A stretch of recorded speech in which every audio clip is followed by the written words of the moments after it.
Hello everyone, welcome back to my YouTube channel. నేనైతే first time అరటికాయ curry try చేస్తున్నాను. హిట్టా ఫ్లాపా అనేది వీడియో ఎండ్లో చెప్పేస్తాను.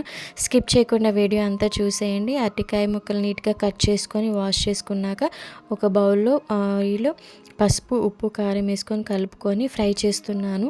ఇలా ఫ్రై మనం పప్పుచారులోకి ట్రై చేయండి, చాలా సూపర్గా ఉంటుంది. ఫ్రై చేసుకొని కర్రీ చేయని వాళ్ళు ఎవరైనా ఉంటే ఇలా ట్రై చేయండి, టేస్ట్ అయితే బాగుంటుంది. నెక్స్ట్ కర్రీలోకి తాలింపు వేసుకున్నాక ఉల్లిపాయ, పచ్చిమిర్చి వేసుకొని కొంచెం పసుపు వేసుకోవాలి. అది మగ్గాక ఉల్లిపాయలు, ఆఫ్టర్ దట్ మనం టమాటాలు వేసుకోవాలి. టమాటాలు కూడా ఉడికాక కొంచెం ఉప్పు, పసుపు, కారం వేసుకోండి. ఎందుకంటే ఆల్రెడీ ఫ్రైకి వేసుకున్నాం కాబట్టి ఇక్కడ టేస్ట్కి తగ్గట్టు కొంచెం చూసుకొని వేసుకోండి.